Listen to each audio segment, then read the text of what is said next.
നടനും എംഎൽഎയുമായ മുകേഷിന്റെ മകൻ ശ്രാവൺ സിനിമയിലേക്ക്. സോൾട്ട് മാംഗോ ട്രീയുടെ സംവിധായകൻ രാജേഷ് നായർ സംവിധാനം ചെയ്യുന്ന കല്യാണം എന്ന ചിത്രത്തിലൂടെ നായകനായിട്ടാണ് ശ്രാവണിന്റെ അരങ്ങേറ്റം.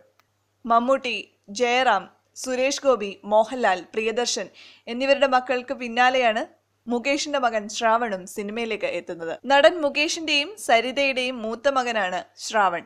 റാസൽ ഖൈമയിൽ ഡോക്ടറായി ജോലി ചെയ്യുന്ന ശ്രാവണാണിപ്പോൾ മലയാള സിനിമയിലേക്ക് അരങ്ങേറ്റം കുറിക്കാൻ തയ്യാറിട്ടിരിക്കുന്നത്.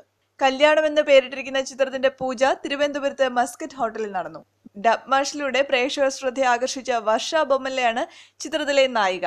ശ്രാവണൊപ്പം തന്നെ അച്ഛൻ മുകേഷും ചിത്രത്തിൽ വേഷമെടുത്തുണ്ട്. ഈ മാസം 19-ന് സിനിമയുടെ ചിത്രീകരണം ആരംഭിക്കും. മകന്റെ അരങ്ങേറ്റത്തെക്കുറിച്ച് മുകേഷ് ഫേസ്ബുക്കിൽ കുറിച്ചിട്ടുണ്ട്. എന്നെ ഞാനാക്കിയത് നിങ്ങൾ പ്രേക്ഷകരാണ്. നിങ്ങൾ എനിക്ക് തന്ന സ്നേഹവും ആരാധനയും ഇഷ്ടവുമെല്ലാം ശ്രാവണ് കൊടുക്കുമെന്ന് എനിക്കറിയാം.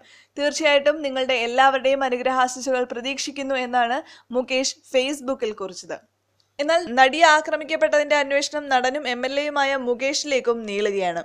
സംഭവ ദിവസം നടൻ ദിലീപും മുകേഷും തമ്മിൽ 50-ലേറെ തവണ ഫോണിൽ ബന്ധപ്പെട്ടിട്ടുണ്ട്. ഈ ഫോൺ കോളുകളുടെ സമയദൈർഘ്യം, സംഭാഷണ വിവരങ്ങൾ, ഇതിന് സംഭവവുമായി എത്രത്തോളം ബന്ധമുണ്ട് തുടങ്ങിയ കാര്യങ്ങളാണ് ഇപ്പോൾ അന്വേഷണ സംഘം പരിശോധിക്കുന്നത്. കേസുമായി ബന്ധപ്പെട്ട അന്വേഷണ സംഘം മുകേഷിനെ ചോദ്യം ചെയ്യും.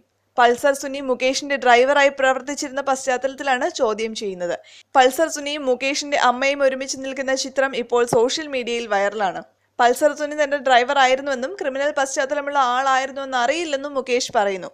അമിത വേഗത്തിൽ വണ്ടി ഓടിക്കുന്നതിനാലാണ് സുനിയെ ജോലിയിൽ നിന്നും പുറത്താക്കിയത്.